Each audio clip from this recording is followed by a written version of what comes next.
The galaxy was quiet and peaceful. It had been this way for 3,000 years. 17 different alien races lived together in harmony. They called themselves the Galactic Council, and they had never known war, violence, or real danger. President. Veltar sat in his crystal office high above the clouds of his home planet. His skin changed colors from blue to silver as he thought. This was normal for his people, the aqueous. When they were calm, their skin was blue. They were thinking hard, it turned silver. Veltar was reading reports from space explorers. Every day, his people found new planets and new forms of life. Every single world they discovered was the same. Gentle weather, soft gravity, plenty of food and water. The life forms on these planets were always peaceful. They never fought each other. They never had to struggle to survive. This made perfect sense to Veltar and all the other council members. Smart life could only grow in peaceful places. When everything was easy and safe, creatures had time to think and learn. When they had to fight just to stay alive, they never became intelligent. This was a law of nature that everyone knew was true. Minister Kelron flew into the office. She belonged to a race that looked like giant butterflies made of light. Her wings sparkled as she moved through the air. She was excited about something. President Veltar, we found another beautiful world in Sector 47, she said in her musical voice. Perfect air to breathe, no dangerous weather, and all the animals are gentle plant eaters. Just like every other world we find, Veltar nodded. This was how the universe worked. Life was meant to be peaceful and easy. Violence was something that happened when evolution went wrong. No smart species had ever needed to fight to survive. It was impossible. On the other side of the office, Chief Navigator Silthes was coiled around a tall control panel. Her people looked like giant snakes, but with arms and very smart brains. She was studying maps of space, marking all the places where life was impossible. Sir, she said in her soft, hissing voice, we have marked another 50 star systems as dead zones. High gravity, dangerous radiation, unstable weather. No life could ever grow in places like that, Veltar agreed. Worlds like that were called Deathworlds. They were places where everything tried to kill everything else. The gravity was too strong. The weather was too wild. The ground shook and split open. Poisonous gases filled the air. Nothing could live in such terrible places. They certainly could never produce intelligent life. The Council had been exploring space for a very long time. They'd found thousands of worlds with life on them. Every single one followed the same pattern. Gentle worlds made gentle, smart creatures. Harsh worlds made nothing at all. Then, on what humans would call a Tuesday, everything changed. The signal came from deep space. It was crude and simple, using old-fashioned radio waves. Most advanced races had stopped using such primitive technology thousands of years ago. But the signal was clearly made by intelligent beings. Communications Officer Nalesh brought the message to President Veltar immediately. Her people looked like living music, their bodies shifting and flowing like sound waves made visible. She was very worried. Sir, this message came from the Terran system. We marked that system as completely hostile to life over 500 years ago. But someone is sending us a signal from there. Veltar looked at the message. It was written in simple symbols that their computers could easily translate. Said hello to anyone who gets this message. We are humans from Earth. We come in peace. Veltar stared at the words for a long time. His skin shifted through many colors as different emotions hit him. Blue for calm thinking, silver for confusion, gold for worry, red for fear. This is impossible, he said finally. Nothing can live in that system. We checked it many times. The third planet has gravity twice as strong as most worlds. The weather systems are violent and unpredictable. Ground moves and shakes. The ocean levels rise and fall. Huge storms rage across the surface. It is a death world. That is what our records say, Nalesh agreed. But the signal is definitely coming from that planet. And it is definitely made by intelligent beings. Veltar called an emergency meeting of the entire Galactic Council. Representatives from all 17 races gathered in the great meeting hall. The Zephyrians floated in their gas-filled bubbles. Quasin stood like living gems in the light. The Mallory swam in their water tanks. Everyone was confused and worried. "Fellow council members," Veltar began, "we have received proof that our understanding of life in the universe is wrong. There are intelligent beings living on a death world." The hall erupted in surprised voices. Everyone spoke at once in 17 different languages.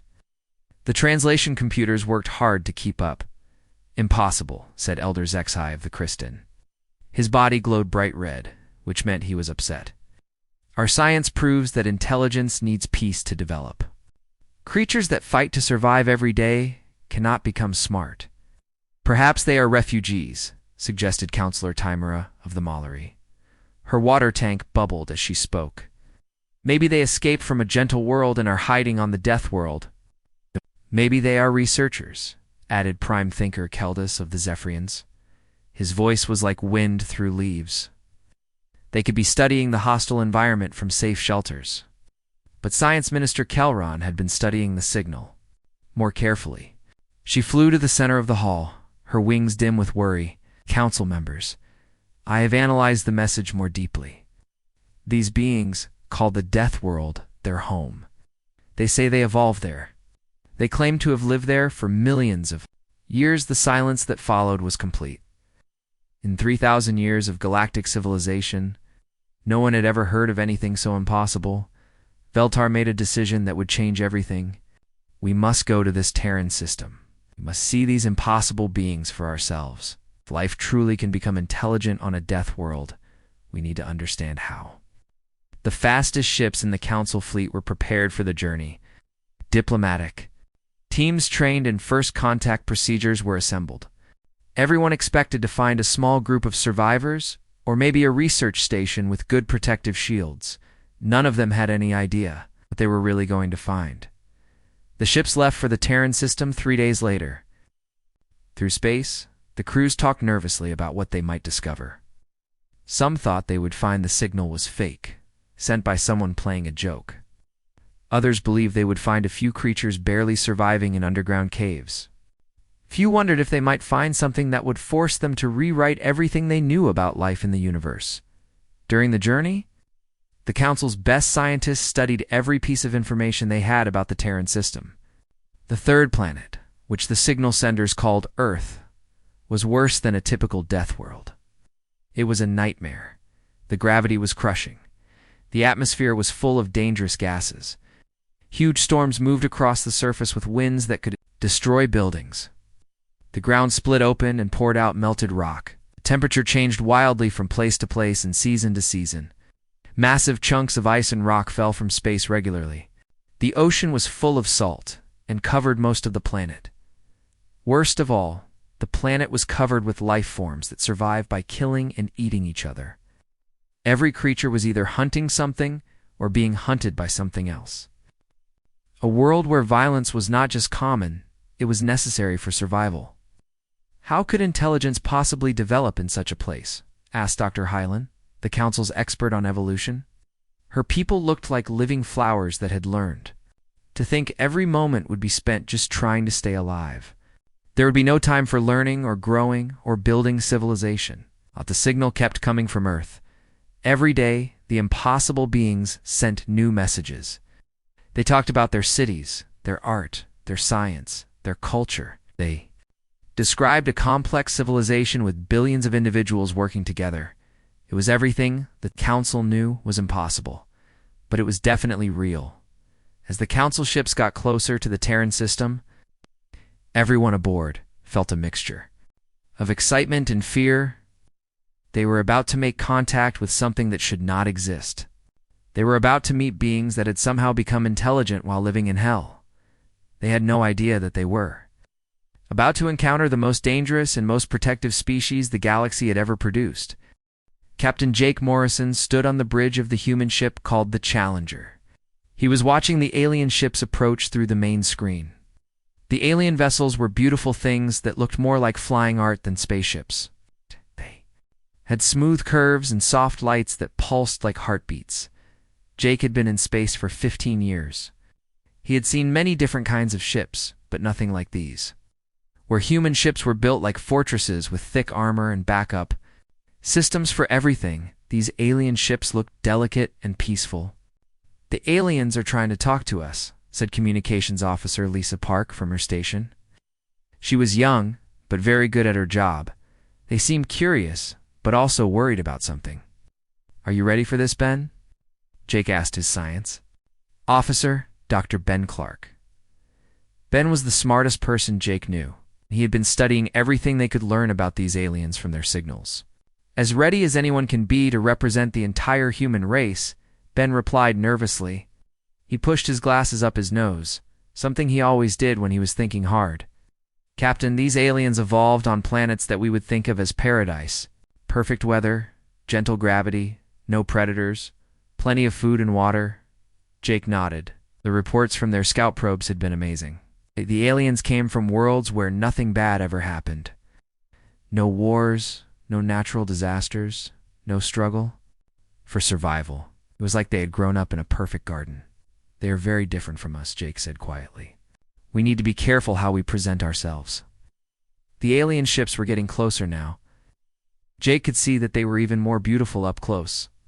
The hulls seemed to be alive, changing colors and patterns like the skin of some gentle sea creature. There were no weapons visible anywhere, no armor plating, no shield generators. These beings had built their ships for exploration and beauty, not for protection. "Incoming message," Lisa announced. "They want to talk." The main screen changed to show the inside of the alien ship. Jake had to stop himself from staring.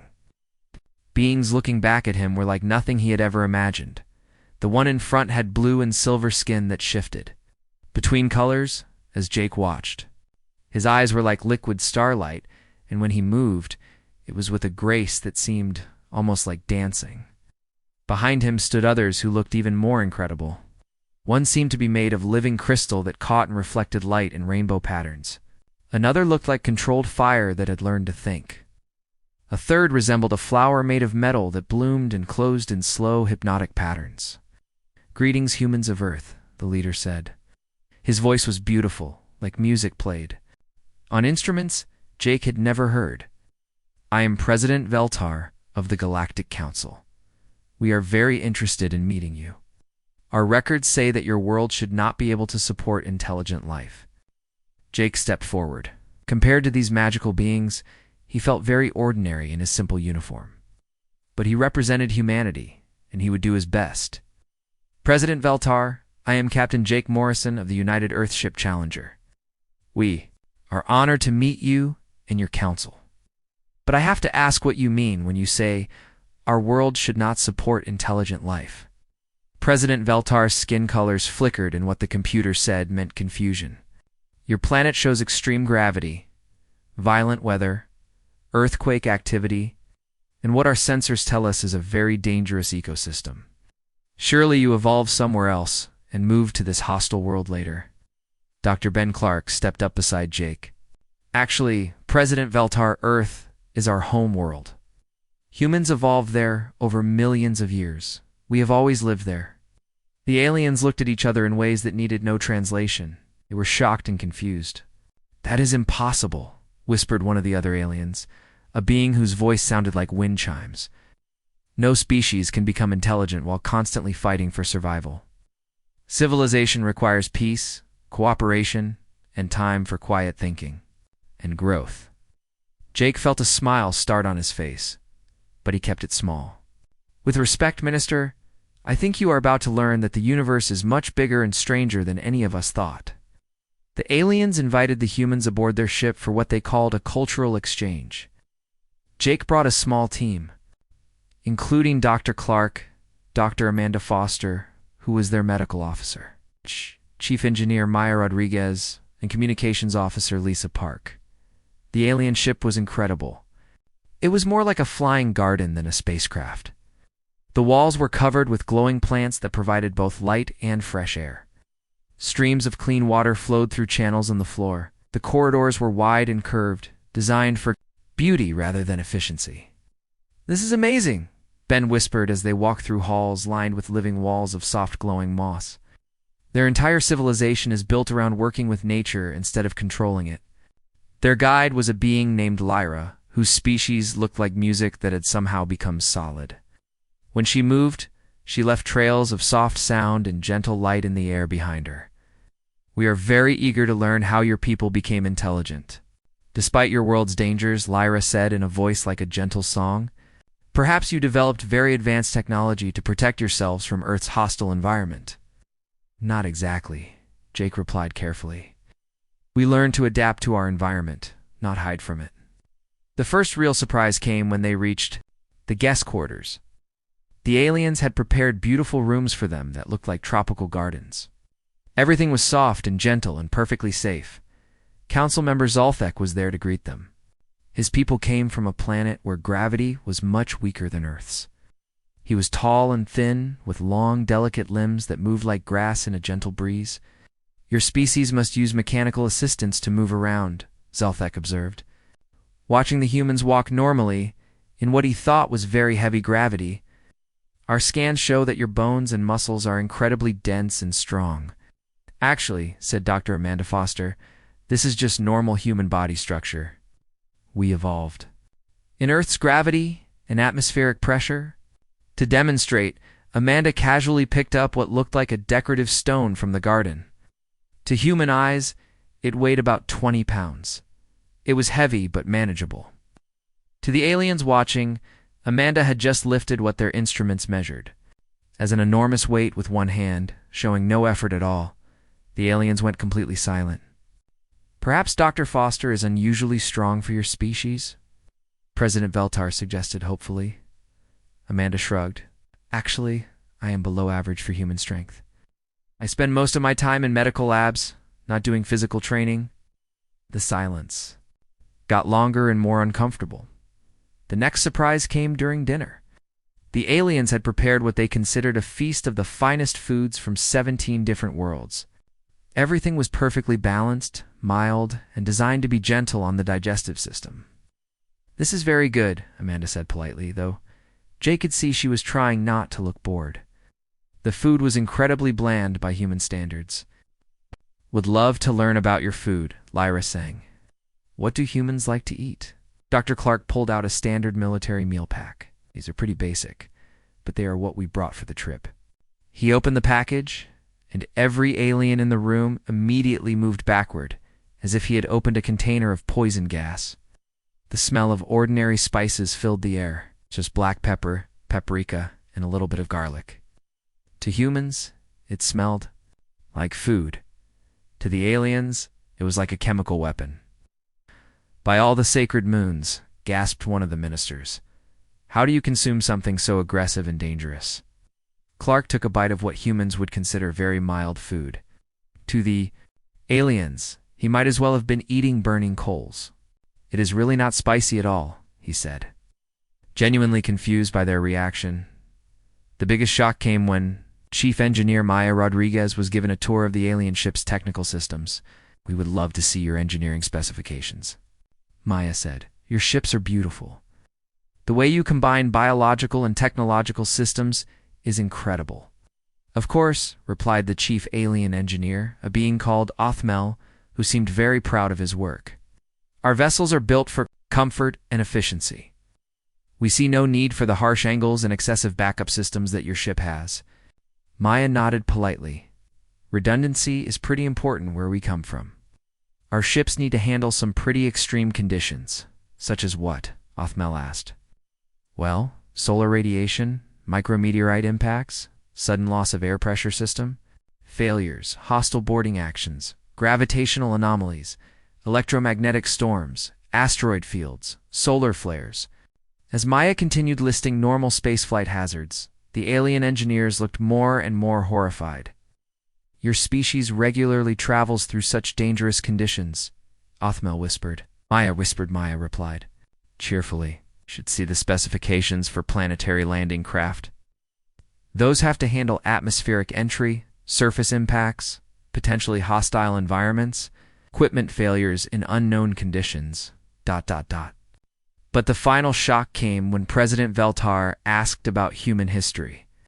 "We would be honored to learn about your people's development," he said. "How did you achieve such remarkable unity and cooperation among your species?"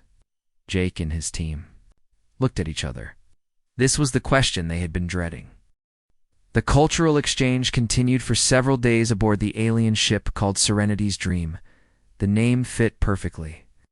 Everything about the vessel was designed to create peace and calm. The humans had never seen anything like it. Dr. Amanda Foster walked through gardens that grew inside the ship itself. Plants covered the walls and ceiling, creating a living tunnel of soft green light. Small streams flowed through carved channels in the floor. The air smelled like flowers and rain. "How do they maintain all this during space travel?" she asked. Maya Rodriguez, who was studying the ship's technical systems. "Their entire approach to engineering is different from ours," Maya replied, running her hand along a wall that felt warm and alive. "We build machines that can survive anything. Build machines that work with nature." The aliens were just as fascinated by the humans. They followed the Earth visitors everywhere, asking endless questions about their impossible home world. Council member Zelthek was particularly interested in human physical capabilities. His people were tall and thin, with delicate bones and weak muscles. On their low-gravity homeworld, this was perfect. In normal gravity, they needed mechanical help just to stand up. "Your bodies are so dense and heavy," he observed. Watching Dr. Clark walk normally while wearing what the aliens considered massive weight. "How do you move so easily under such crushing force?" "Earth's gravity is actually pretty average," Ben replied. "Many planets have much stronger gravity than ours." "Impossible," Zolthek said immediately. "No life could develop under stronger gravity than yours.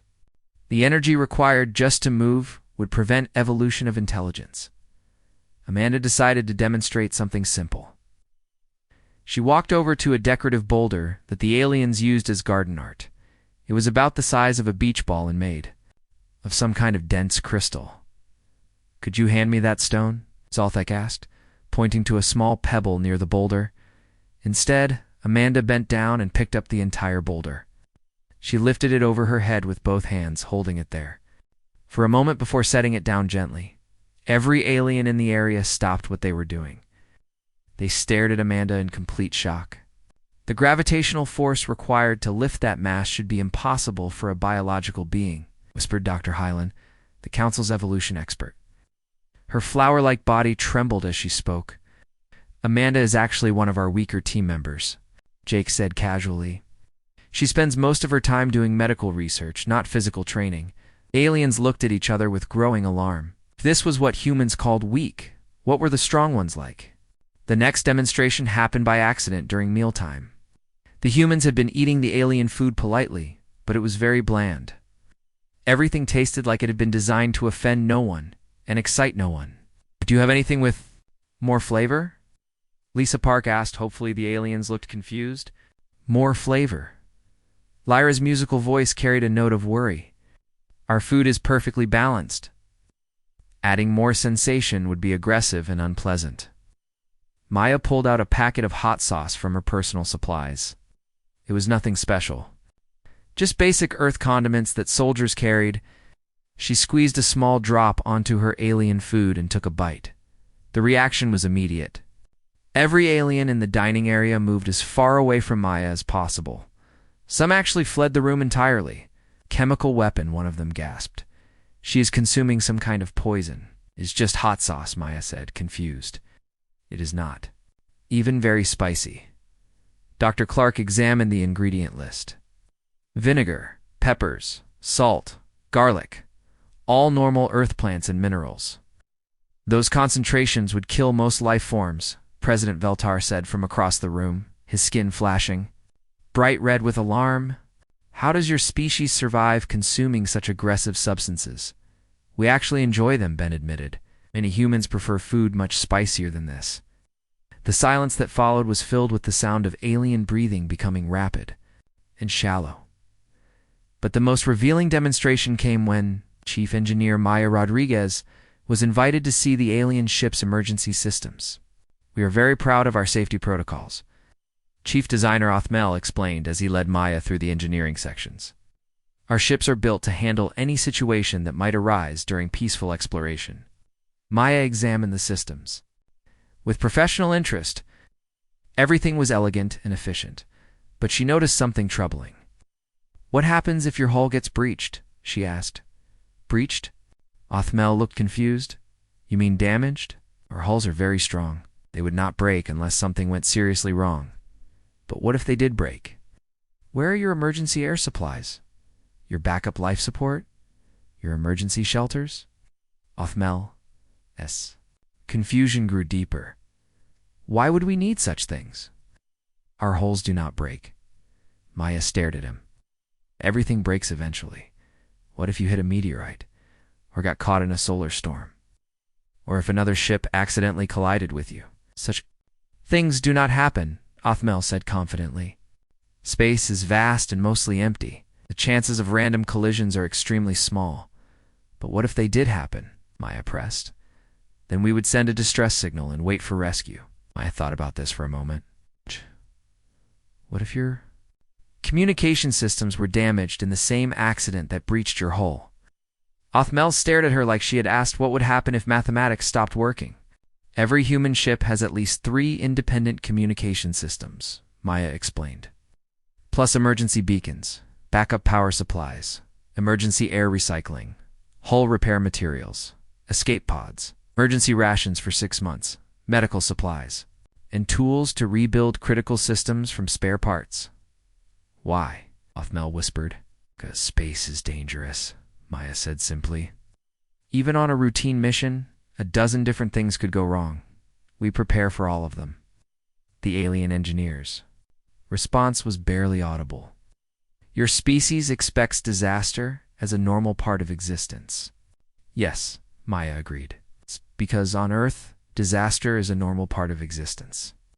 That evening, President Veltar invited the humans to a formal reception with the entire council. All 17 species were represented, and each wanted to understand these impossible beings better. We have studied your historical records, Elder Zexai of the Kristen announced. His gem-like body glowed with curiosity. Your species has experienced numerous natural disasters. Earthquakes, storms, volcanic eruptions, floods, ice ages. How did you survive such catastrophic events? We adapted, Jake replied. We learned to predict disasters when possible and survive them when prediction failed. But such constant stress should prevent intellectual development, argued prime thinker Keldus of the Zephyrians. Intelligence requires peace and stability. Dr. Clark stood up to respond. Actually, our intelligence developed because of the stress, not despite it. When survival is difficult, the smartest individuals live longer and have more children. Over millions of years, this made us very intelligent very quickly. But violence, President Veltar said, his skin shifting through worried colors. Your records show that your species has fought wars against each other. How can intelligent beings choose to harm other intelligent beings? The humans looked at each other. This was the hardest part to explain. Competition for resources, Jake said finally. When there is not enough food, water, or safe land for everyone, groups fight for what they need to survive. But surely cooperation would be more efficient, Minister Kelron suggested, her butterfly wings dimming with confusion. Yes, Amanda agreed. And humans figured that out eventually. But it took us a long time to learn. We had to experience the costs of war before we understood the benefits of peace.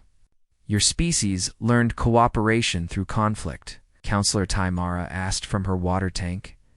That seems backwards, Ben admitted, but it worked. Humans who could cooperate survived better than humans who could not. Eventually, cooperation became stronger than competition in our nature. Dr. Hyland leaned forward, her flower-like face turning toward the humans. What you describe should be impossible. Species that experience constant violence should become more violent over time, not less. Perhaps, Jake said quietly, but humans learned something important. The strongest individual human cannot survive alone.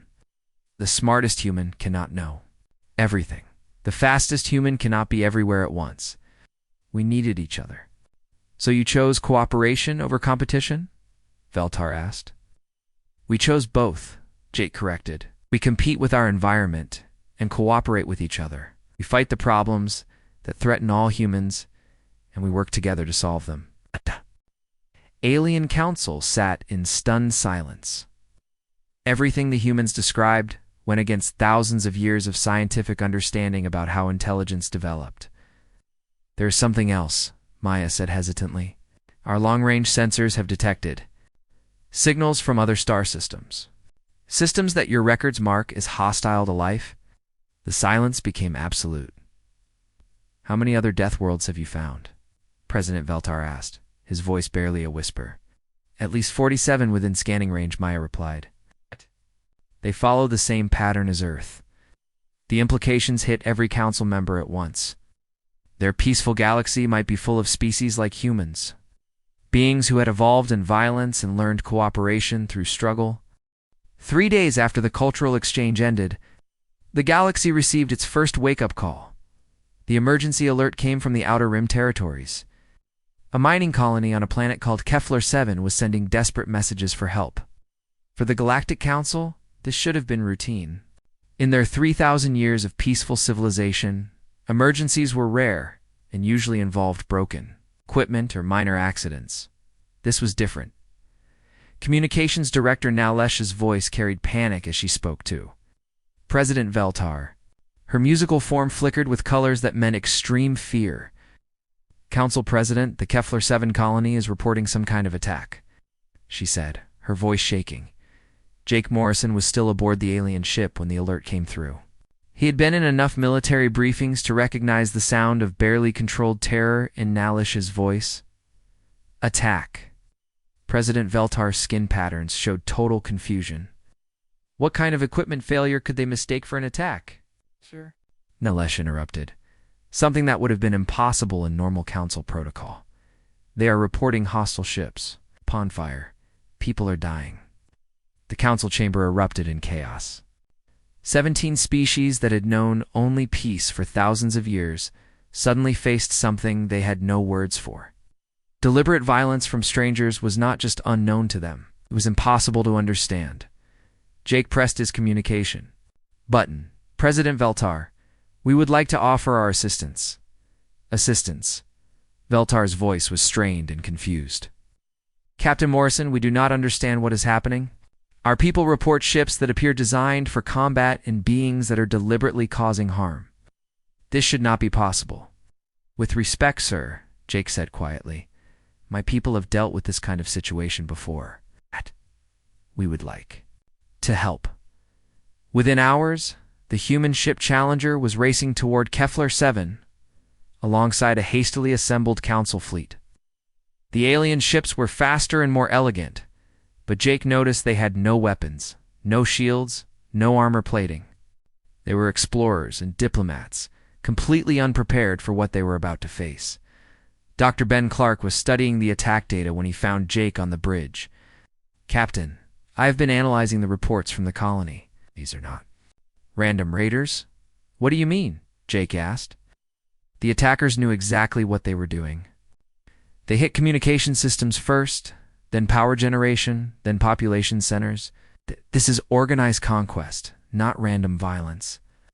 Jake stared at the tactical display showing their approach to the system. I think we are looking at the Galaxy's first contact with a truly hostile species. But that is impossible according to Council science. They have proven that intelligence can only develop from cooperation and peaceful evolution. "Doc," Jake interrupted gently. "They proved that until they met us. Apparently the universe has more surprises waiting." When the combined fleet arrived at Keflur 7, they found a scene that would give the Council nightmares for generations. The mining colony had been a peaceful settlement of crystal buildings that hummed with quiet industry. Now it was burning ruins. Fires burned in the airless space around the colony, proof of the violence that had destroyed it. The hostile ships were still there, Captain. Sarah Webb, aboard the human ship Defender, identified them immediately. Predator class. Designs, she reported over the fleet communications. Heavy armor, energy weapons, built for conquest. Whoever made these ships grew up in a very different galaxy than our new friends. The enemy vessels were dark, angular things that seemed to absorb light instead of reflecting it. Where council ships were curved and flowing, these were built to intimidate and destroy. They moved with a purpose that the peaceful aliens had never seen before. Incoming transmission, Lisa Park reported. It is from the hostile ships. Face that appeared on screen was the stuff of nightmares.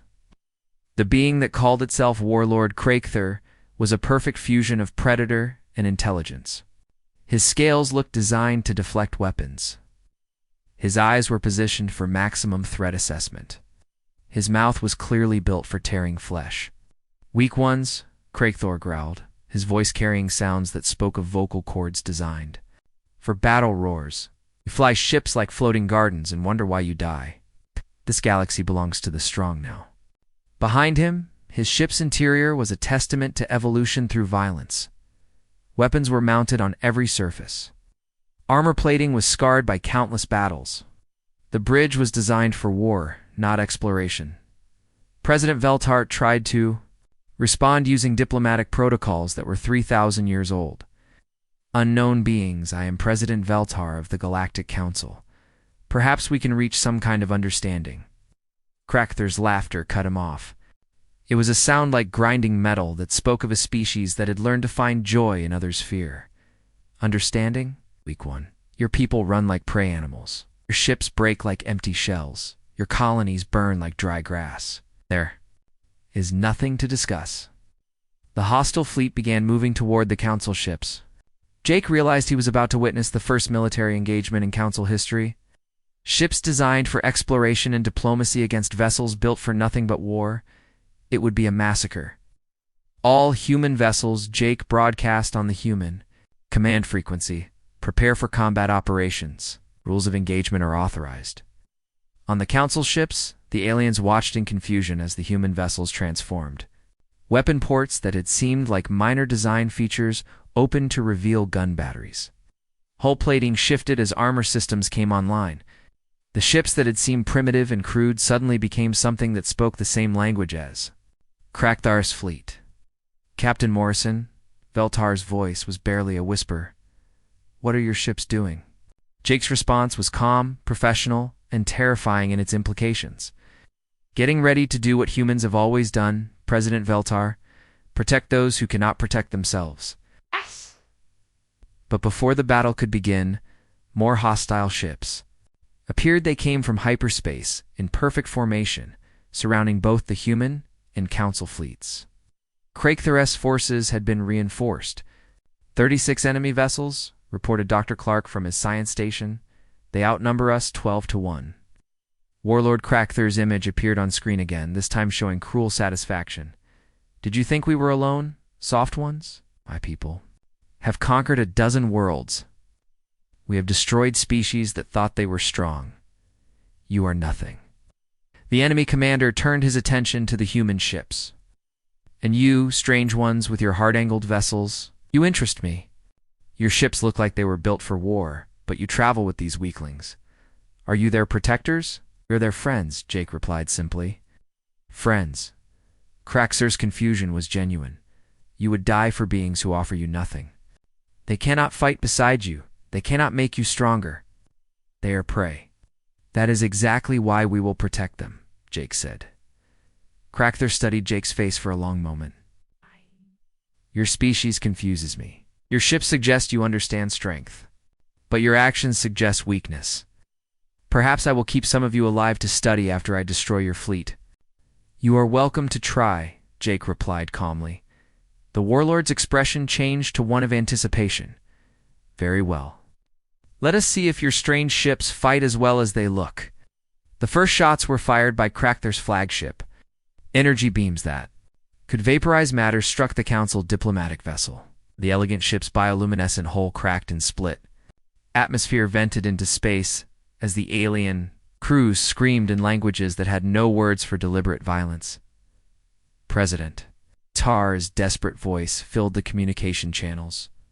We surrender. Please stop. We mean no harm. Surrender? Crakthor laughed. Weak ones do not get to surrender. They get to die. That was when Jake Morrison spoke the words that would echo through galactic history. All human vessels, weapons free. Show them what happens when predators meet apex predators. Ow. Peaceful Galaxy was about to learn what humans meant when they said they came in peace. They came in peace because they were capable of bringing war like nothing the galaxy had ever seen, and they had chosen to be guardians instead of conquerors. The battle was about to begin. And the aliens on both sides were about to discover what 3 billion years of evolution on a death world could produce when pushed to defend others. Crakthor had made one critical mistake. He had threatened beings that humans considered friends. He was about to learn why that was the most dangerous thing anyone could do in a galaxy that now contained Deathworlders. The battle lasted exactly 17 minutes. For the Galactic Council, those 17 minutes changed everything they thought they knew about physics, warfare, and the nature of intelligence itself. Warlord Crakthor's fleet outnumbered the humans. 3-1, his ships were larger, built by a species that had conquered 12 worlds through pure aggression. His warriors had never known defeat because they had never faced anything but prey. They had never faced Deathworlders. The fight began when Crakthor's flagship fired on the Council diplomatic ship. The beautiful vessel cracked under weapons designed to destroy matter at the smallest level. President Veltar's people screamed in terror as their ship began to die around them. Then Jake Morrison's voice cut through the chaos like a blade. All human vessels, weapons free. Show them what happens when predators meet apex predators. What followed was a demonstration in three-dimensional warfare by beings who had spent their entire evolutionary history learning to kill things that were trying to kill them. The human ship Challenger did not just move through space. It flowed like a living weapon, every turn calculated to cause maximum damage while taking minimum risk. Captain Sarah Webb's ship Defender moved with surgical precision, her crew predicting enemy movements with instincts born from millions of years of survival. Commander Rick Hayes aboard the ship Retribution showed what human engineering really meant. When Crakthor's second-largest ship fired a weapon that should have vaporized the human vessel, the Retribution's armor absorbed the impact and turned it into power for their own weapons. Impossible, Crakthor snarled as his most powerful weapon had no effect. Your ship should be destroyed. Sorry to disappoint you, Rick replied calmly, but humans do not build ships that break easily. We build them to survive anything. The return fire from the Retribution was beautiful and terrible. Where alien weapons were designed to overwhelm and destroy, human weapons were designed to precisely disable and neutralize. The hostile ship found its weapons carefully removed, its engines surgically destroyed, its life support deliberately left working. We do not kill when we do not have to, Jake. Broadcast to both fleets, but we will protect those who need protection. Dr. Maya Rodriguez aboard the ship Pathfinder provided the most educational moment of the battle. When 3 enemy vessels moved to surround her ship, the Pathfinder simply disappeared. Cloaking technology? Warlord Crakthor's confusion was obvious. Stealth systems, Maya corrected in a conversational tone as her ship reappeared directly behind the enemy formation. We learned a long time ago that sometimes the best way to win a fight is to not be where the enemy thinks you are. The Pathfinder's weapons spoke once, and 3 enemy ships found themselves completely disabled. Not destroyed, but helpless. But it was Dr. Amanda Foster who provided the most shocking demonstration of human capability. When the ship Medical Bay found itself targeted by enemy fire, Amanda activated systems that no peaceful species had ever imagined. Medical vessel under attack, she announced calmly, activating defensive measures. The Medical Bay's defensive measures included weapons that could have destroyed entire planets, all controlled by a doctor whose job was saving lives. How, President Veltar whispered, does a healer carry such weapons? Because Amanda replied simply, on Earth, sometimes the only way to save lives is to stop those who would take them. Throughout the battle, the Council ships watched in amazement and terror.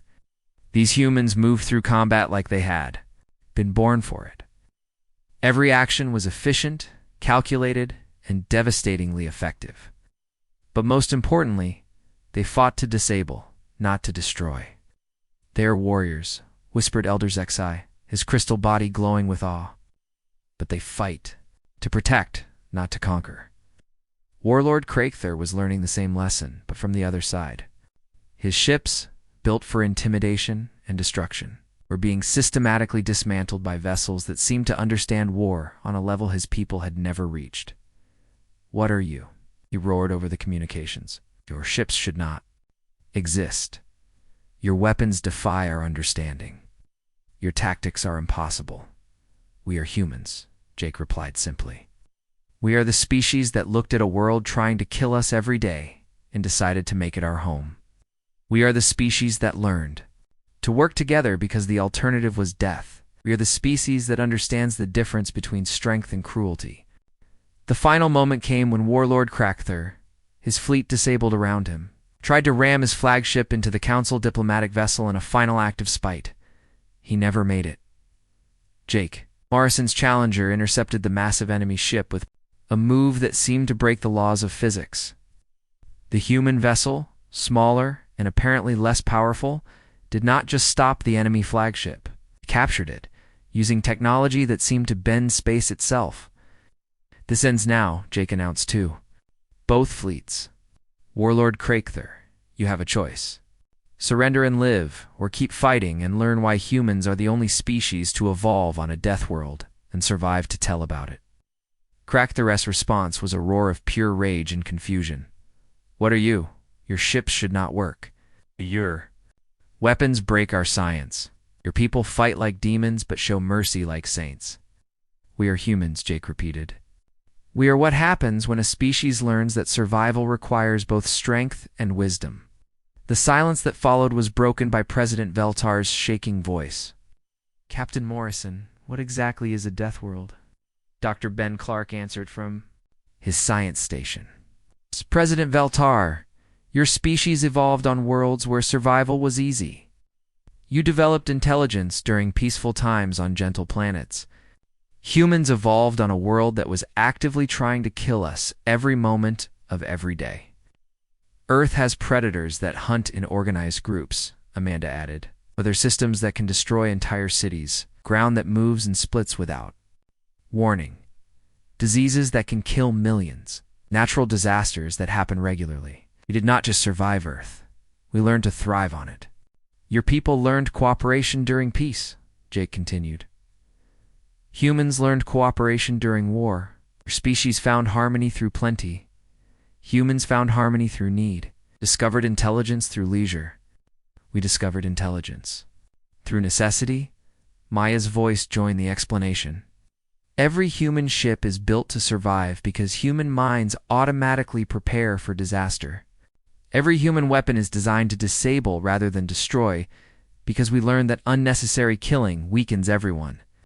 Every human plan assumes hostile conditions because that is what we call normal."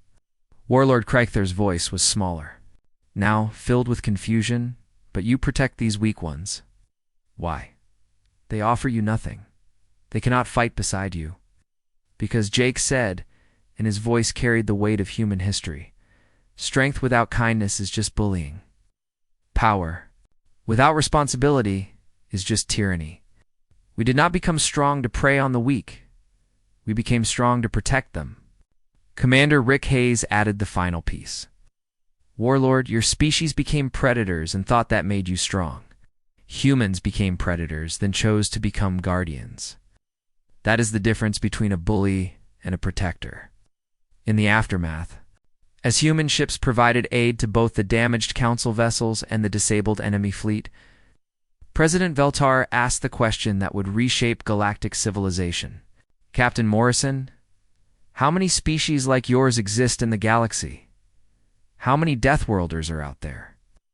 Jake looked at his fellow captains. They had been wondering the same thing.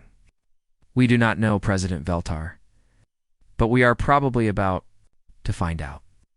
If humans could evolve on Earth, and Crakthor's people could evolve wherever they came from, then the galaxy is a much more dangerous and wonderful place than any of us imagined." Dr. Clark pulled up star charts on his screen. Long-range surveys have identified 47 worlds with Earth-like hostile conditions within reasonable travel distance. If even half of them developed intelligent life, the peaceful galaxy suddenly seemed very small and very innocent. But it also had guardians. Now humans, the Deathworlders, who had chosen to protect rather than conquer, to heal rather than harm, to build rather than destroy. Warlord Crakthor, his flagship captured but his crew treated with medical care, asked one final question. Why do you show mercy to enemies? Jake's answer would become the foundation of a new galactic order. Because on Earth we learned that today's enemy might be tomorrow's friend. We learned that strength is not about who you can defeat, about who you choose to protect. The galaxy would never be the same. The age of innocence was over. The age of guardians had begun. As human medical teams worked, alongside council healers to treat wounded beings from both sides of the battle, a new understanding began to grow. The universe was vast and dangerous, filled with species that had evolved in ways no one had imagined. But now it had protectors. Beings who had learned in the hardest school possible that true strength came not from the ability to destroy, but from the choice to defend. The peaceful races would learn to be stronger. The violent races would learn to be wiser. And the humans would stand guard, making sure that those who chose peace could live in safety. The Deathworlders had revealed themselves, and the galaxy was better for it.